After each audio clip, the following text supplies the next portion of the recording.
Hey everybody, this is Zack Rosen from The New Gay. I'm here in Dolores Park in San Francisco with a special guest. This is Jon Ginoli from Pansy Division. Hi. John, how are you doing? Good. And why did you want to do this interview lying down in the grass? Any particular reasons? I thought it would look different than other interviews that you've done, and it's a beautiful setting. Cool, well I agree. John, first question. I understand you are in school for a more legitimate job, quote-unquote, than the one you have now. Want to tell us about it? Yeah, Pansy Division has dominated my life for almost 20 years. In fact, 2011 is going to be our 20th year. The jobs that I've had basically revolved around being able to take time off to do the band, or at least have enough time to take off in vacations and be flexible. So I realized at a certain point, a long time ago really, that we treated Pansy Division as our job till about 2000. After for about 5 years, that's how we did the band full time.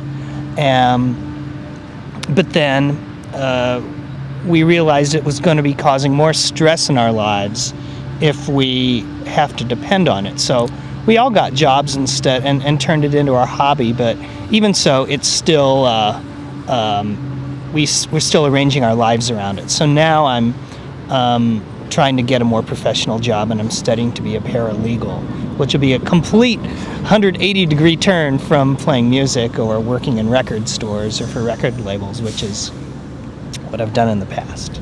So is this the end of Pansy Division? No, but it's going to make it more difficult, because actually the end of Pansy Division is probably a long way off, but I live here in San Francisco. Chris lives in Los Angeles, and Luis lives in Brooklyn, and Joel lives in Boston. So really it's geography that prevents us from doing very much, because everybody just kind of scattered and did the things they needed to do in order to keep their lives Pardon going. my phone. Oh, sure. What's your ringtone, Zach? The annoying one that comes with the phone, basically. Okay. Okay. But we are talking about doing a couple shows in January here in San Francisco. We have a benefactor who will sometimes fly or help pay for the guys to fly in. So that might happen. But I'm going to be looking for a job at the end of the year, so when I'm done with school. And that's got to take precedence, so we're really not planning much. But the last time we got together, we worked on some demos for new songs, so they will come along eventually. But we've already made 9 albums, so I don't think that there's this great urgency. There's plenty of Pansy music out there people can listen to, but we still like to do it. Okay, because in my mind, I just figured you guys were going to be singing about dick forever. Like, I never really wanted that to end. Do you think you're going to change subject matter or try to grow up or anything now that you're a paralegal? No. Are you going to start a song called 20 Years of Filing, I'm Never Going to Stop?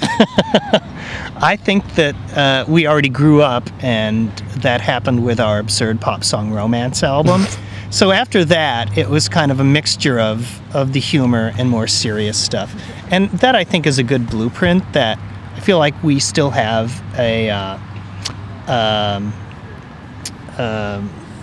kind of endless amount of possibilities for what we want to sing about and how we want to sound. So it keeps evolving, but it's still our sound keeps evolving and our subject matter keeps evolving, but at the same time it still goes back to the core of being a catchy pop rock band with guitars. Okay, so you're not going to go chill wave or beach rock or shoegaze anytime soon? Not anytime soon. Give us some time. Who knows? My own personal soapbox here is I just can't stand any more beach rock or any more chill wave. Just want to get that out here while I have the chance. Beach rock, as in who? As in Best Coast or Surfer Blood, who do it right, you know. And then I like Surfer Blood. Right, but then the 40 other bands come along that don't do it right, and it's not going well. My favorite band nowadays is the Soft Pack.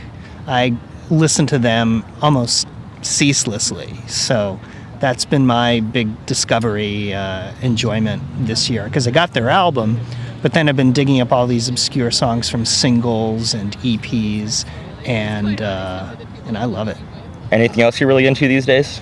I actually haven't been listening to as much music this year because I've been studying a lot, but I'm going to the Hardly Strictly Bluegrass Festival, this huge free festival that they have in October every year in San Francisco in Golden Gate Park.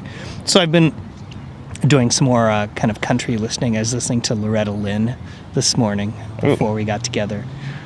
Pre or post Jack White? Pre. That's good. The Jack White album's good too.